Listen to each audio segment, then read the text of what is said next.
this is Rosemarie, and to continue our discussion, we have questions about human nature.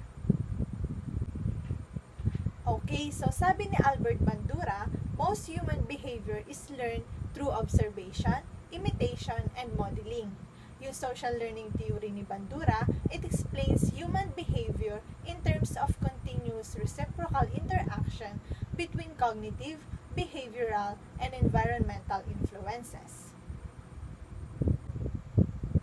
Albert Bandura's position is clear on the issue of free will versus determinism.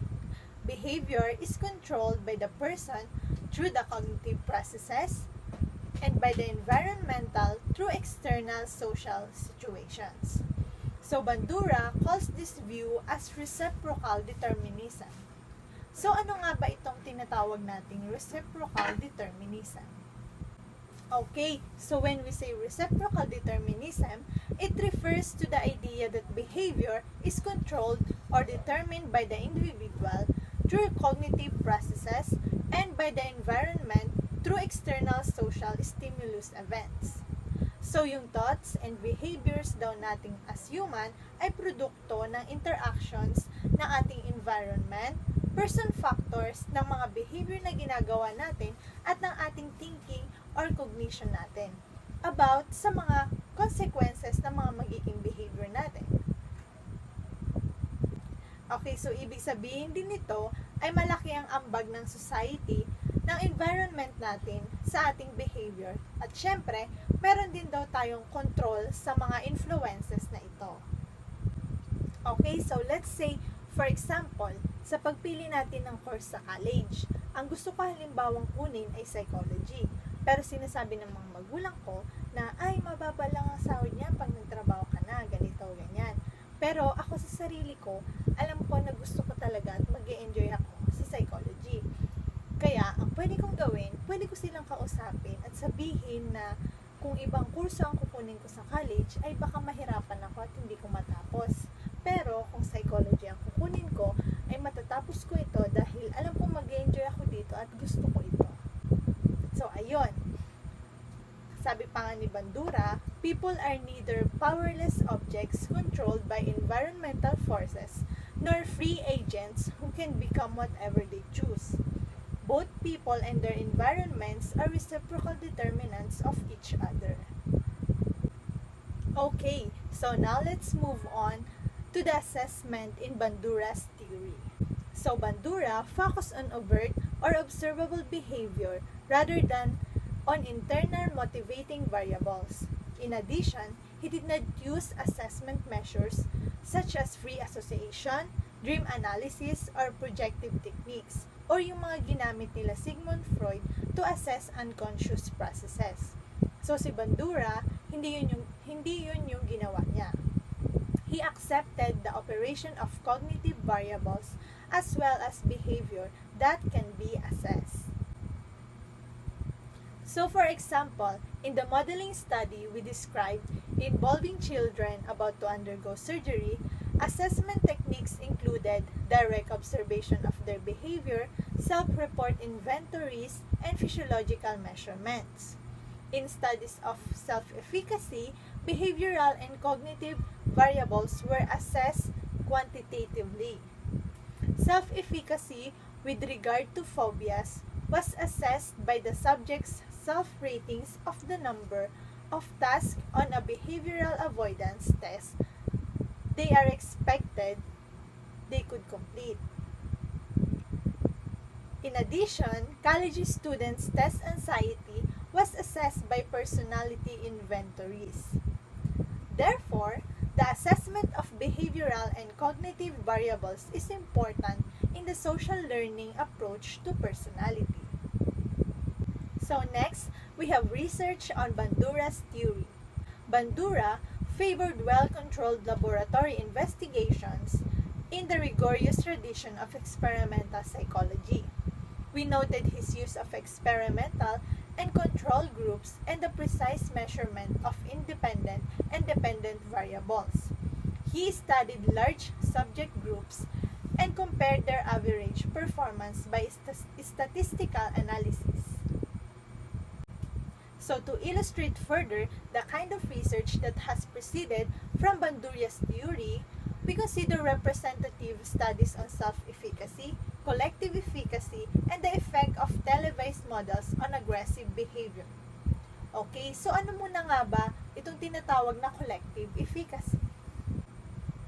So when we say collective efficacy, just as an individual may develop a sense of self-efficacy, a group of people working together in a common enterprise to achieve specific goals may develop a sense of collective efficacy.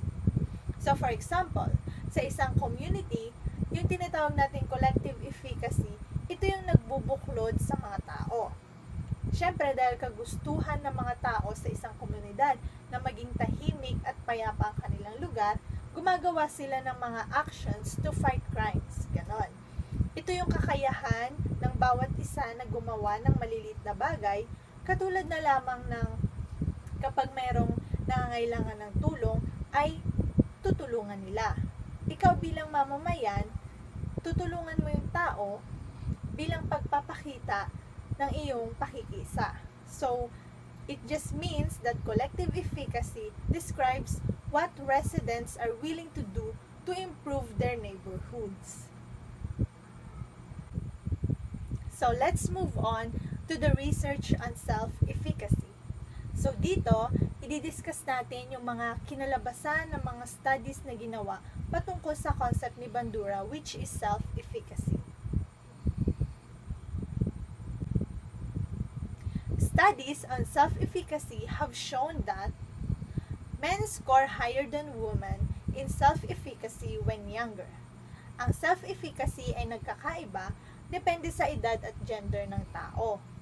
On the average, men score higher than women in self-efficacy. These gender differences peak during the 20s and then decline in later years. Sa babae at lalaki, yung self-efficacy increases through childhood and early adulthood, peaks in middle age, and then declines after age 60. So next, studies on self-efficacy have shown that those whose parents scored high in parental self-efficacy were high in personal efficacy. Those whose parents were high in self-efficacy did better in school and had less anxiety and fewer behavior problems. A study of African American teenage boys in a public housing project found that those with higher levels of parent support, control, and self-efficacy had higher levels of self-efficacy themselves. Lack of parental support and guidance as well as low parental self-efficacy led to the greater substance abuse and other delinquent behavior. So next, lumalabas naman sa mga study na self-efficacy is higher in individualistic cultures. Diba, the more na nagfo-focus ang isang tao sa sarili niya, mas natututukan niyang mag-improve ang kanyang sarili. Next, we have people high in self-efficacy earn better grades in school. Ang self-efficacy at academic performance ay may significant positive relationship. Teachers with a high degree of self-efficacy or confidence in their teaching abilities create more opportunities for their students to achieve a high level. Self-efficacy in students has also been positively related to motivation, level of effort, level of aspiration, and persistence in classroom situations. Next, people higher in self-efficacy set higher career goals, are more committed to attaining those goals, and perform better on the job. Yung mga taong mas mataas ang self-efficacy, sila yung mga nagsiset ng goals at committed sa kanilang mga trabaho. So next, people in high efficacy are in better health, are better able to tolerate pain, and recover faster from illness, are less likely to drink alcohol and smoke cigarettes, are less likely to experience depression, test anxiety, on-the-job stress, or become neurotic. Studies also found out na yung mga taong mas matataas ang self-efficacy score higher in self-esteem, they feel good about themselves. Kasi nga, dahil mataas yung kanilang kumpiyansa sa kanilang sarili, mas confident sila about sa sarili nila. Okay, so next we have groups that score high in collective efficacy, win more basketball games, and get better grades in school. The value of collective efficacy has been studied in college basketball teams. It was demonstrated that a high sense of collective efficacy arose in teams that had highly competent leaders early in the season and that had won most of their games in the previous season. Next, groups that score high in collective efficacy show a higher level of commitment to their organization, score high in job satisfaction and job performance. So the collective efficacy of employing organizations has been shown to increase on-the-job performance and helping behavior among employees and to reduce stress in the workplace. These findings have been found in Western cultures and in China. Next, groups that score high in collective efficacy engage in less bullying in the classroom. High collective efficacy among teachers in the Netherlands led to higher student achievements and better grades. Next, groups that score high in collective efficacy experience greater openness and satisfaction with their family.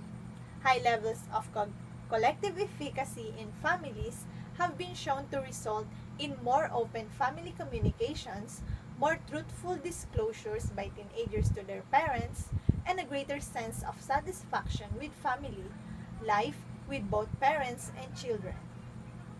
Okay, so next we have research on internet self-efficacy has found that male college students in the United States score higher than females. A study of American college students found that men ranked higher in computer self-efficacy than women. In Taiwan, girls in the 8th grade score higher than boys. However, girls ranked higher than boys in level of confidence in communicating online, whereas boys were higher in level of confidence in exploring online. Those high in social efficacy or confident in their ability to make new friends are more likely to become addicted on the internet. Etong mga matataas ng social efficacy daw had greater self-esteem and emotional well-being, but were far more likely to become addicted on internet use than those who scored low in social efficacy.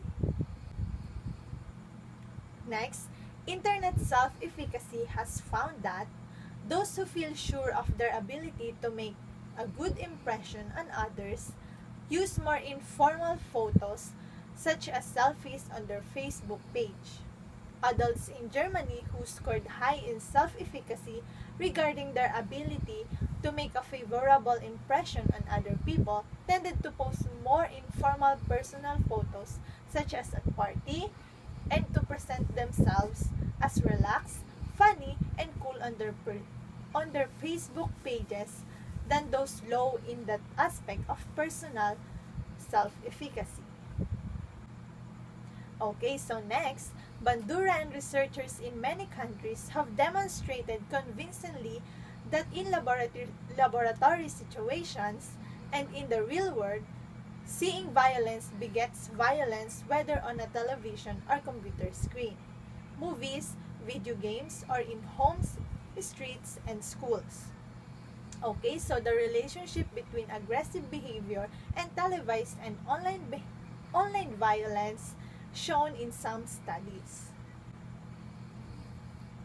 So studies show that aggressive behavior is related to watching violent behavior on television and online in childhood. A study of people in their early and mid-20s found a strong positive correlation between the amount of violence they had watched on television between the ages of 6 and 10 and their aggressive behavior as adults. Ibig sabihin, the more na na-expose ng isang bata sa mga TV violence, the more na pwede silang maging aggressive in their 20s. Next, studies show that aggressive behavior is related to playing violent video games in childhood, adolescence, and young adulthood. Those who played violent games were more likely to get into fights, argue with teachers, do poorly in school, and also less likely to help others. So it means that the more violent games, the more na mas magkakaroon or magre-resulta ito ng violent behavior. Cyberbullying is more likely to be practiced by those who are high in disinhibition. Those who are high in disinhibition, whose moral constraints are weakened by watching a model performing a harmful act, are much more given to cyberbullying. Next, cyberbullying has fewer effects on those who are high in self-efficacy. People high in self-efficacy and self-esteem are much less bothered by being targets of cyberbullying than those who are low on those characteristics. Okay, so now let us move on to the reflections on Bandura's theory. So, social learning theory focuses on overt behavior o yung mga observable behavior. Critics charge that this emphasis ignores distinctly human inner aspects of personality such as motivation and emotion. So, hindi binibigyan diin ni Bandura yung inner aspects ng human kagaya ng motivation and emotions. Criticisms of Bandura's theory relate to his focus on overt behavior to the exclusion of emotions and conflicts. His treatment of symptoms rather than possible internal cause, and his failure to state precisely how cognitive variables affect behavior. Furthermore, the social learning approach has several distinct advantages. First, it is objective and amendable to laboratory methods of investigations, making it compatible with the emphasis in experimental psychology. Karamihan sa mga experimental psychologists, nire-reject nga nila yung theoretical work in personality that posits unconscious or other internal driving forces that cannot be manipulated or measured under laboratory conditions. Kaya naman, Bandura's approach boasts a great amount of empirical support. This is particularly true for his concept of self-efficacy. However, research continues to confirm its usefulness in the laboratory and in real-world situations. So, kagaya ng iba pang mga theory, patuloy na nagkakaroon or nag-generate ng mga panibagong researches to confirm the usefulness of these theories sa ating real-world situation. So, next, another advantage is that observational learning and behavior modification are compatible with the functional, pragmatic spirit of American psychology. More readily than other approaches, observational learning techniques can be taken from the laboratory and applied to practical problems. In addition, the techniques also provide more immediate reinforcement for the practitioner to do other approaches. For example, sa clinical situations, dramatic changes can be seen in client behavior within weeks or even days. So that's all. Sana po ay naintindihan ninyong mabuti ang theory ni Albert Bandura. Thank you for listening!